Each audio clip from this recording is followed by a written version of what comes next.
Procediendo con nuestro ejercicio dentro del curso de Revit Extension, vamos a proceder con el modelado básico de acero de refuerzos de elemento de cimentación.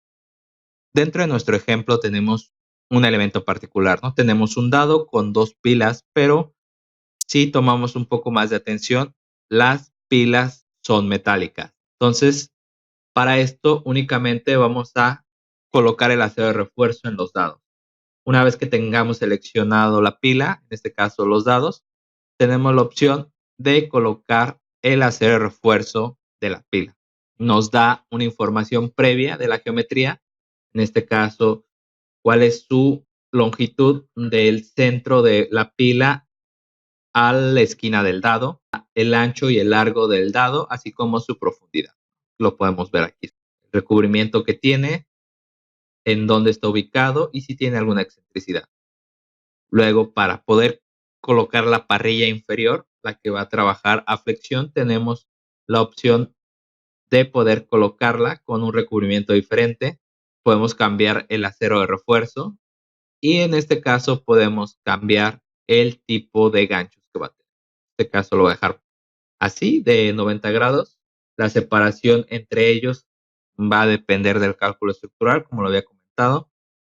Y luego tenemos el LV, que es hasta dónde va a estar subiendo, o en este caso se podría decir que hasta dónde los ganchos van a estar colocados.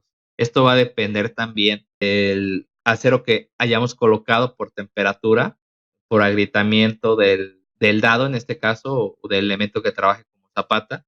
Y si necesitamos algún refuerzo adicional, también lo podemos manejar. En este caso, lo voy a poner como 100.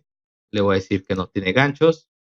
Y luego tenemos la opción de poder poner un emparrillado en la parte superior. Esto lo pide el cálculo estructural, ¿no? Hay veces que no es necesario y hay veces que sí es necesario por la profundidad que tiene y para evitar el agrietamiento del concreto se le coloca acero de refuerzo. Una vez que tengamos toda esa información llena, lo único que tenemos que hacer es darle OK.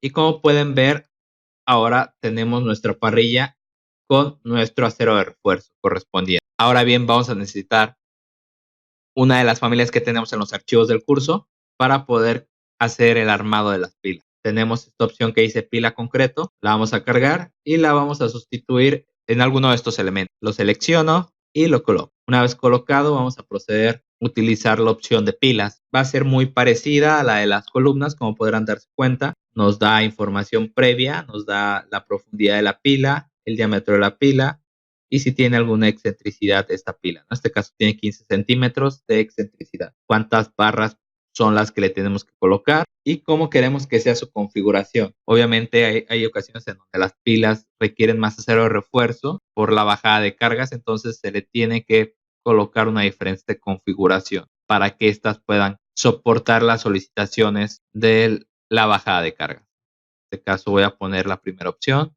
De igual manera, los estribos o los unchos en este caso, cuál va a ser su separación entre ellos. El SN que está aquí va a depender del cálculo y de la distribución que tengamos. El tamaño del acero de refuerzo, también si requiere ganchos y el recubrimiento del elemento. Después, en caso de que requiriéramos un refuerzo adicional, también lo podríamos colocar en esta opción. Lo único que tenemos que hacer ahora es darle OK y como pueden ver, tenemos nuestra pila de concreto con nuestro acero de refuerzo.